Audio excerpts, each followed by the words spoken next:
దేవాని దివ్యవాక్యము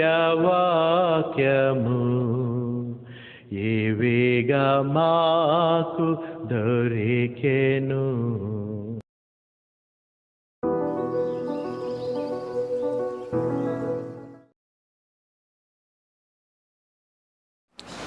ఈ దినం యోనా తండ్రి యోనాకి ఎందుకు ఆ పేరు పెట్టాడా అని ఆలోచన చేయడం జరిగింది.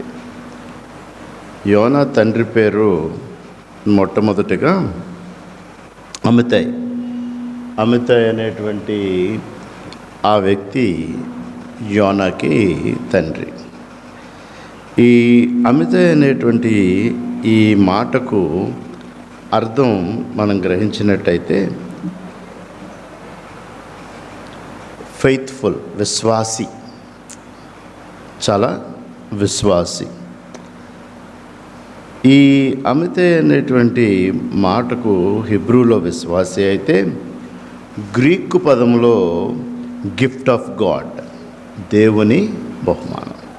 ఈ వ్యక్తి తన కుమారుడైనటువంటి యోనాకి, యోనా అనగా పావురం, లేక మనం చూస్తాము గువ్వ, ముఖ్యంగా ఇవి పాత నిబంధన నామకరణ.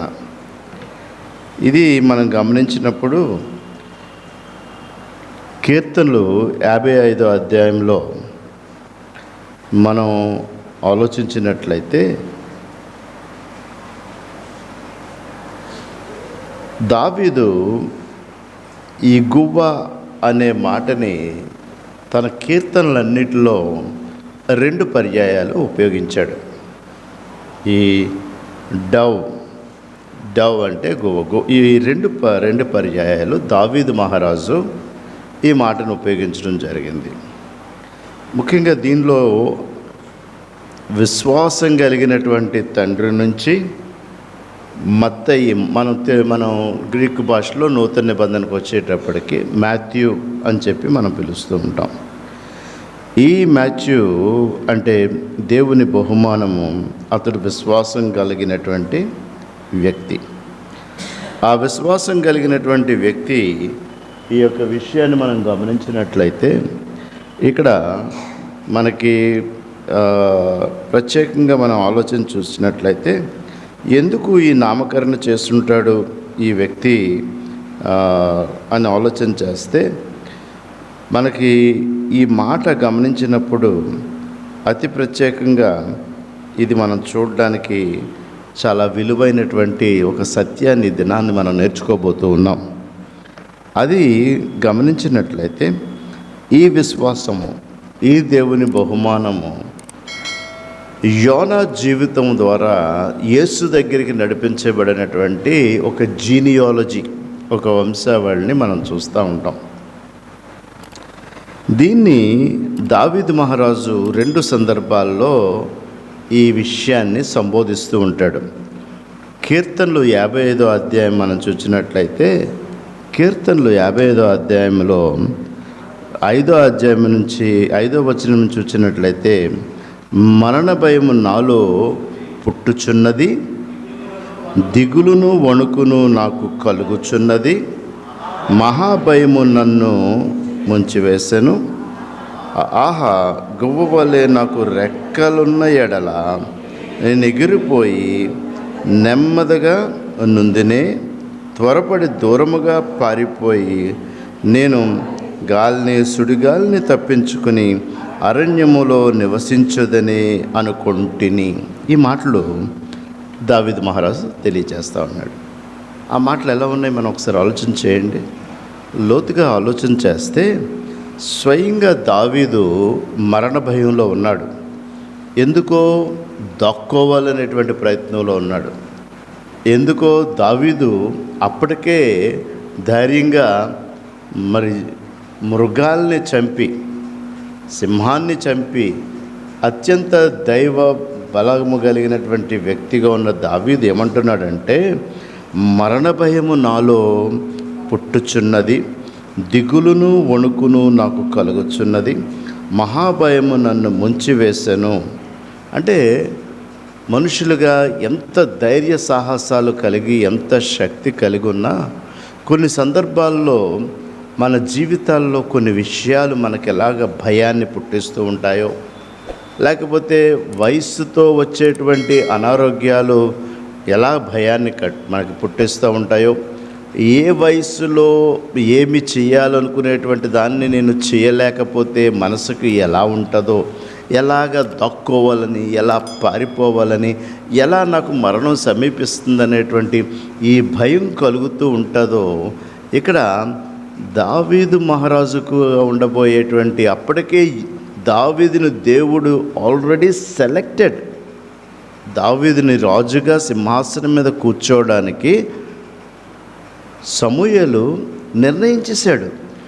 నిర్ణయం అయిపోయి సింహాసనం మీద కూర్చోబోయే దావీదు, నాకు మరణ భయం కలుగుచున్నది, నాకు ఈ మరణం అనేటువంటి భయములో నేనున్నాను అనేటువంటి విషయాలు చూస్తూ ఉంటుంటే మనం కూడా పలు పరిస్థితుల్లో భయాలు కలుగుతూ ఉంటాయి.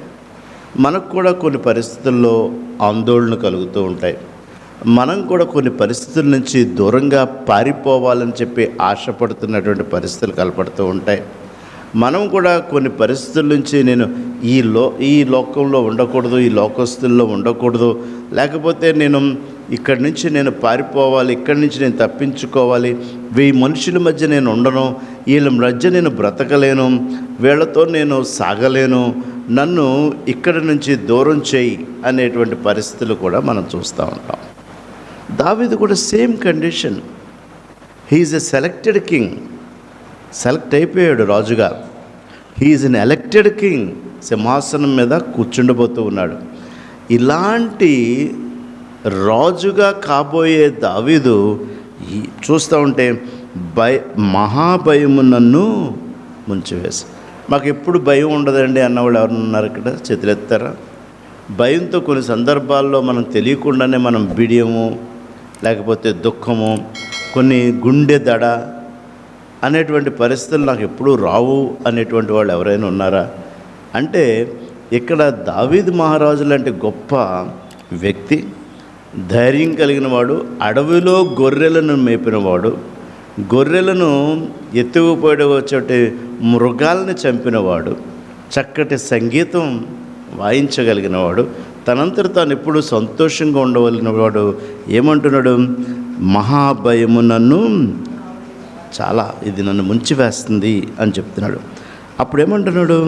ఆహా, గువ్వ వలె నాకు రెక్కలున్న ఎడల నేను ఎగిరిపోయి, ఏమంటున్నాడు? నేను ఎగిరిపోయి నెమ్మదిగా నుందునే త్వరపడి దూరముగా పారిపోయి పెనుగాలిని సుడిగాలిని తప్పించుకుని అరణ్యములో నివసించదనే అనుకుంటాను. ఈ సుడిగాలి లాంటి జీవితం, పెనుగాలి లాంటి జీవితాన్ని నేను తప్పించుకుందునే, నేను దూరంగా పారిపోదునే, వీటన్నిటి నుంచి నేను దూరంగా వెడలిపోదునే, నేను సుఖంగా సంతోషంగా ఎక్కడో ఎడారిలో బ్రతుకుదనే అంటున్నాడు దావీదు. ఎందుకు ఇంత పరిస్థితి వచ్చింది దావీదుకి అని మనం ఒకసారి దావీదు జీవితాన్ని చూస్తే, సౌలు దావీదుని చంపాలని తవురుతున్నాడు. ఆ తరిమే పరిస్థితుల్లో గుహల్లో దాక్కుంటున్నటువంటి దావీదు ఈ కీర్తన రాశాడు. గుహలో దాక్కుని ఈ కీర్తన రాశాడు, భయంతో దాక్కుని ఈ కీర్తన రాశాడు. సౌలు మహారాజు సైన్యం 3000 సైన్యం కలిగినటువంటి ఈ మహారాజు ఎక్కడ నన్ను చంపేస్తాడు, ఆ సింహాసనం మీదకి దావీదు మహారాజు వచ్చి కూర్చోకూడదు అనేటువంటి దురుద్దేశంతో సౌలు మహారాజు ఈ దావీదుని చంపేయాలి, ఈ దావీదుని తరిమి చేసి చంపేయాలి అని తరుగుతుంటుంటే, ఈ భయంలో బ్రతుకుతున్నటువంటిది, ఈ మరణ భయంలో బ్రతుకుతున్నటువంటి ఈ దావీదు గొవ్వవలే అని చెప్పి ఇక్కడ మనకి పలుకుతున్నాడు.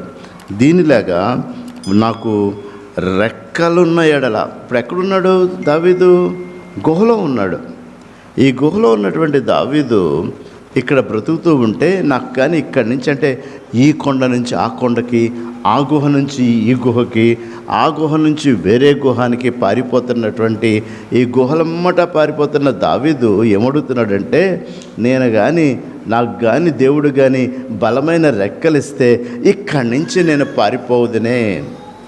మనం కూడా చాలాసార్లు అనుకుంటాం కదా, ఎవరు అనుకోలేదా ఈ పరిస్థితుల నుంచి నేను దూరం అయిపోవాలి, ఈ పరిస్థితుల నుంచి పారిపోవాలి, అసలు ఈ పరిస్థితుల నుంచి నేను చాలా దూరం అయిపోవాలి, ఏదైనా నాకు గువ్వలాంటి రెక్కలు ఉన్నట్లయితే, గువ్వలాంటి బలమైన రెక్కలు ఉన్నట్లయితే నేను పారిపోవుదునే అనేటువంటి మాటలు మనం చూస్తూ ఉన్నాం.